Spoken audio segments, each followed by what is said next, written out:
Hey guys, this is Mr. H. Hey, I am going to do a video on factoring. They generally have one question on factoring in the constructor response section. And if you know how to find zeros, then you can basically factor pretty much any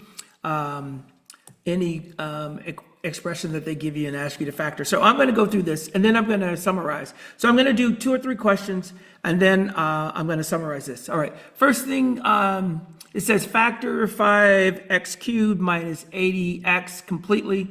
I have an image of a nickel, tails, heads and tails.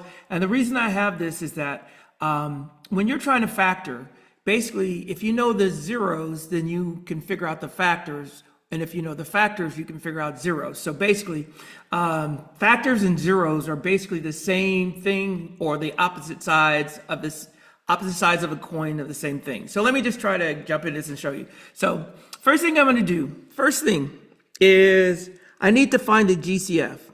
So I'm going to find the GCF for 5 and 80.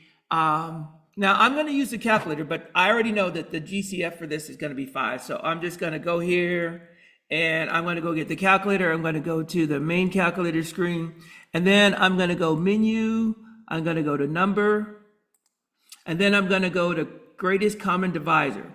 And then all I have to do is I have to put in the 2 numbers separated by a comma and it's going to tell me the GCF. So the GCF is 5, which I knew. So I can go back to and I can write 5. Now from here, I'm going to take this, make it into a function and find the zero. So all I'm going to do now is I'm going to go here. I'm going to type in 5x to the 3rd power minus 80x. And then I'm just going to find the zeros. All right. So, all right. I know what I did there. Let me go back. I forgot to drop down. So let me try this again. So 5x to the 3rd power, and then I got to go down minus 80x.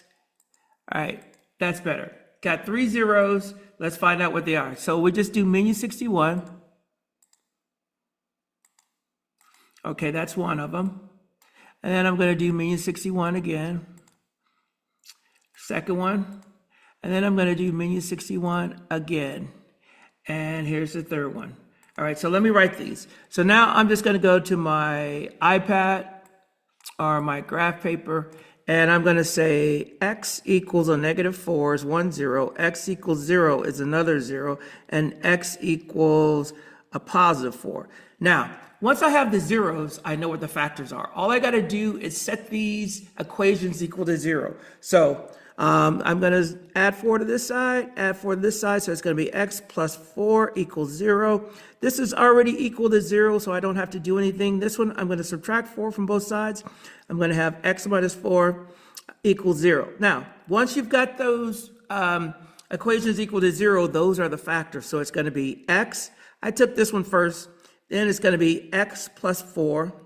Then it's going to be x minus 4. And the last thing I'm going to do is I'm going to put my GCF back out there.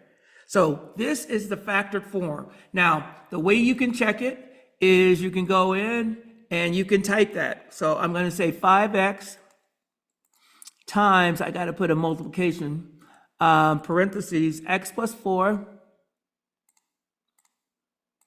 and then x minus 4. Now, these two should be identical if this is right, and they are. Now, if you wanted to, you could look at the table, Control T, and let me go Control 6 so you can see both of them. Now, if you look at the tables, you can see that all of the outputs are exactly the same. So this is the factored form, all right? That's it. Now, I'm going to stop. I'm going to do 2 more of these questions. I'm going to put it in a playlist called Factoring Polynomials. Please watch that, because once you see it a couple, 3 times, it's not that bad. We just ran out of time. That's why we didn't get to this. But I want to give you guys the best opportunity to get your best score. So I'm going to stop this and I'm going to post.